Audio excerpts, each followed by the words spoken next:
नमस्कार दोस्तों, बहुत बहुत स्वागत है आपका हमारे यूट्यूब चैनल में। और आज हम लेकर के आ गए हैं केमिस्ट्री का सेट 3। जी हाँ, केमिस्ट्री का सेट 3, जिसमें कि हम केमिस्ट्री से जुड़े हुए कुछ ऐसे ऑब्जेक्टिव सवाल करेंगे जो कि हर साल थोड़ा बहुत चेंज कर करके पूछा गया है और पूछा जाता है।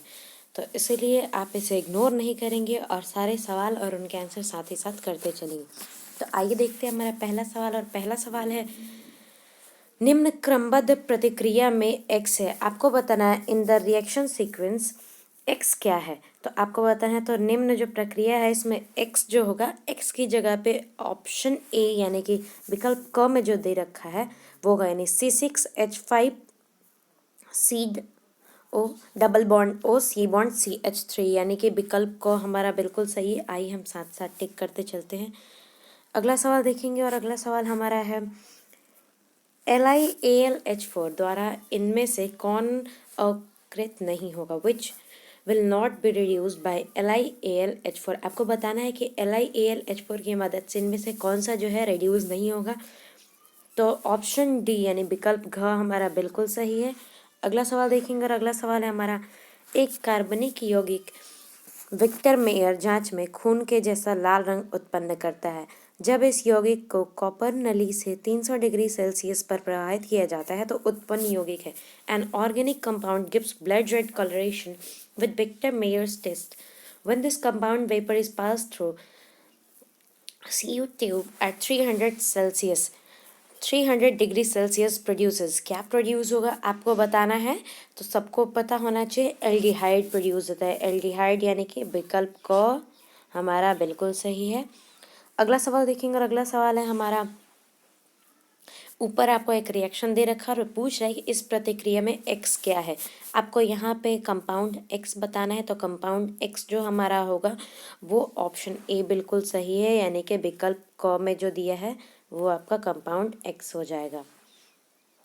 अगला सवाल देखते हैं और अगला सवाल है हमारा, टॉलेन अभिकारक का उपयोग जांच के लिए किया जाता है। Tollens reagent is used for detecting. किसके जांच के लिए किया जाता है टॉलेंट रिएजेंट का यूज़। तो टॉलेंट रिएजेंट का यूज़ जो है एल्डिहाइड की जांच के लिए किया जाता है, यानी एल्डिहाइड विकल्प का हमारा बिल्कुल सही है। अगला सवाल देखेंगे और छठा सवाल हमारा डेटॉल में है। डेटॉल में क्या होता है। तो डेटॉल में देखिए, ये आप सबको पता होना चाहिए क्योंकि डेटॉल बहुत ही जाना माना सा मिक्सचर है। तो इसका जो ऑप्शन हो जाएगा वो क्लोरेक्सीलेनॉल टर्पेन प्लस टर्पेनॉल, यानी कि विकल्प ग बिल्कुल सही हो जाएगा। हमारा ऑप्शन सी इसका आंसर हो जाएगा। अगला सवाल देखते हैं। सातवां सवाल है हमारा, बहुलक टेलीफोन किस एकलक से बना है। Telephone is polymer of the monomer. Telephone जो है किस मोनोमर का पॉलीमर होता है। तो विकल्प घ यानी कि ऑप्शन डी हमारा बिल्कुल करेक्ट हो जाएगा। देखिए, मोनोमर चेन्स वगैरह बहुत इंपॉर्टेंट होते हैं, तो आप इन क्वेश्चंस को थोड़ा और डिटेल में देखेंगे तो ज़्यादा बेहतर होगा आपके लिए। डिटेल में कहने का मेरा मतलब है कि और सवाल आप इस पे करें, आपके लिए बहुत ही फ़ायदेमंद होगा। RNH2 in the presence of heat CHCl3 upon KOH X। आपको बताना है इसमें X कंपाउंड क्या है। आपको कंपाउंड X बताना है कि कंपाउंड X होगा क्या। तो कंपाउंड X जो होगा वो RNC होगा, यानी कि विकल्प ग ऑप्शन सी बिल्कुल करेक्ट है हमारा। माफ़ी चाहूँगी, यहाँ पे मिस प्रिंटिंग से ऑप्शंस के नंबर में थोड़ी सी गड़बड़ी हुई है, लेकिन हम एक बार विकल्प ग में जो दे रखा है उसको पढ़ेंगे और इधर जो F में दे रखा है आपको समानता दिख जाएगी। चलिए अगला सवाल देखते हैं। अगला सवाल है, इनमें से किसके द्वारा आँख के लेंस का उत्पादन किया जाता है। Eye lens is manufactured by. Eye lens का मैन्युफैक्चरिंग जो होता है किससे होता है। तो PMMA से होता है। PMA में यानी ऑप्शन डी यानी विकल्प घ।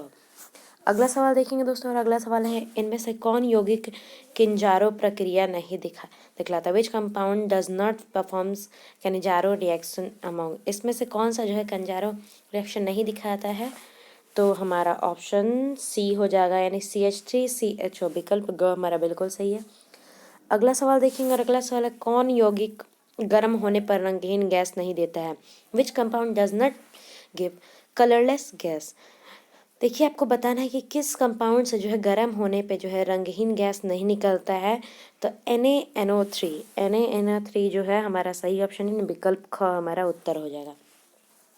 अगला सवाल देखेंगे और अगला सवाल है अमोनिया गैस जलीय CuSO4 घोल में प्रवाहित करने पर गहरा नीला रंग उत्पन्न करता है।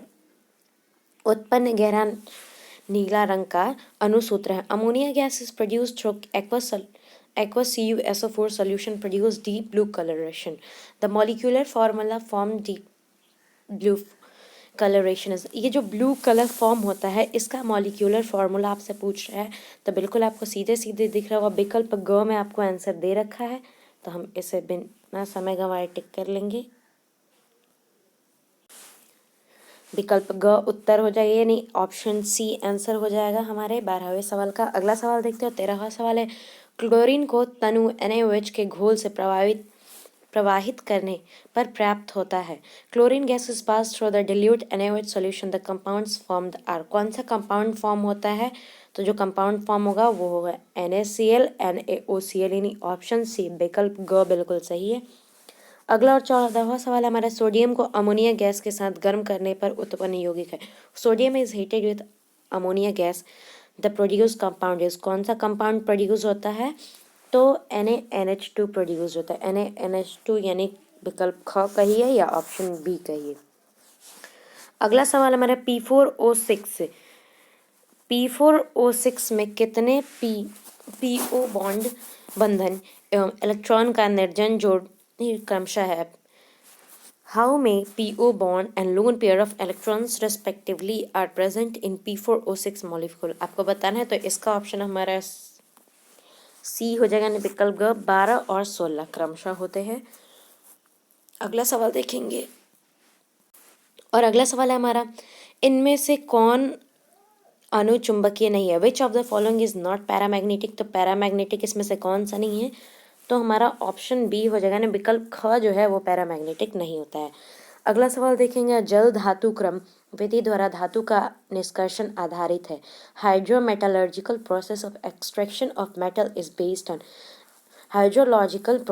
Hydrometeorological process of extraction of metal जो है किस पे बेस्ड होता है तो ऑप्शन कौन सा हमारा सही हो जाएगा ऑप्शन ए यानी कि विकल्प क बिल्कुल सही हो जाएगा। जटिल यौगिक बनाकर यानी कि कॉम्प्लेक्स फॉर्मेशन से।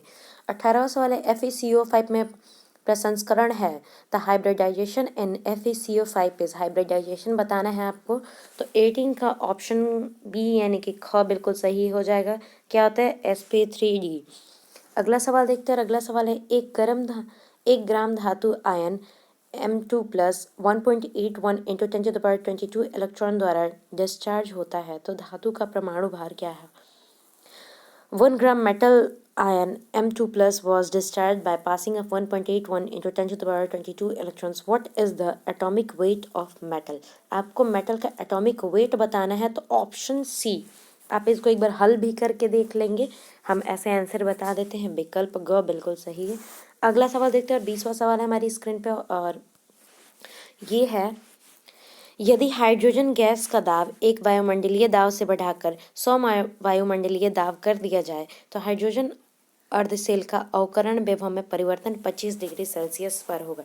If the pressure of H2 gas is increased from 1 atm to 100 atm keeping H plus ion concentration at 1 mole, the change in reduction potential of hydrogen half cell is 25 degree Celsius will be 20 या क्या answer होगा तो 20 का answer जो है विकल्प क हो जाएगा यानी ऑप्शन ए बिल्कुल ही हमारा करेक्ट है।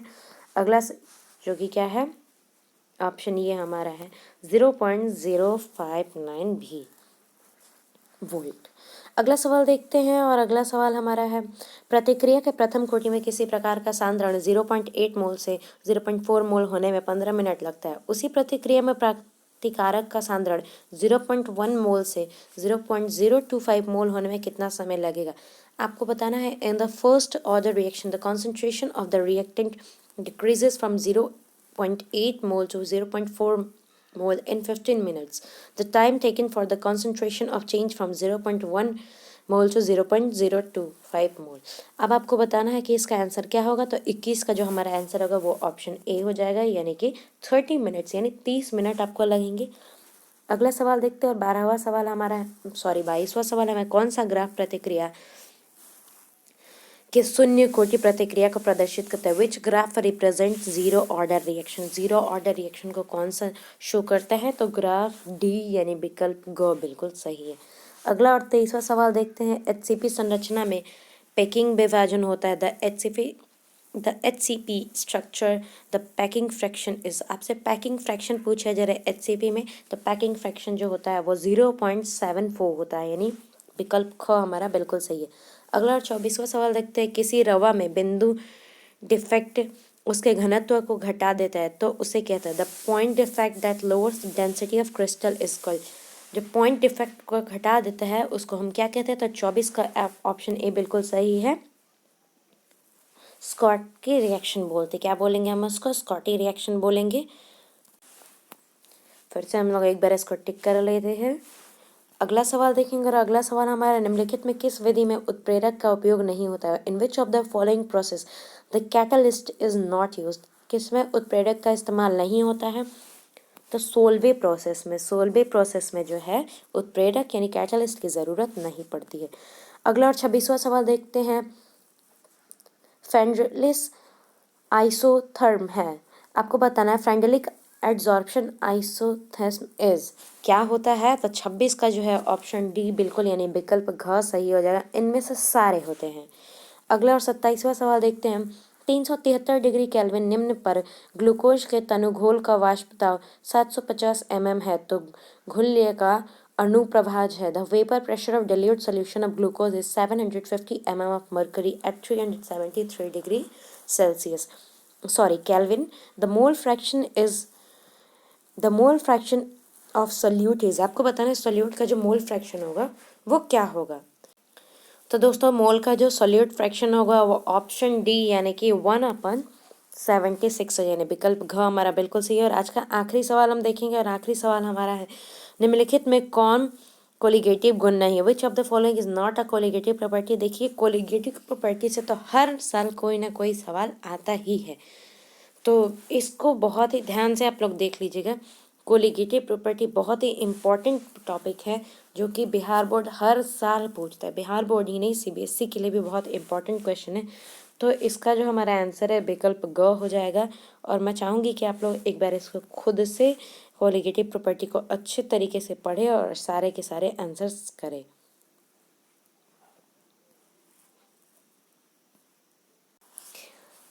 तो आज के लिए इतना ही सवाल काफ़ी है। आई होप कि आपको वीडियो बहुत अच्छा लगा होगा। अगर वीडियो आपको पसंद आया तो चैनल को लाइक करें, शेयर करें, सब्सक्राइब करें और हमें सपोर्ट करें ताकि हम ऐसे ही आपके लिए और नए नए वीडियोस ला सकें जो अब ना कि आपके एग्ज़ाम के लिए बल्कि आपके मार्क्स सिक्योरिंग के लिए भी बहुत ही ज़्यादा सहायक हो।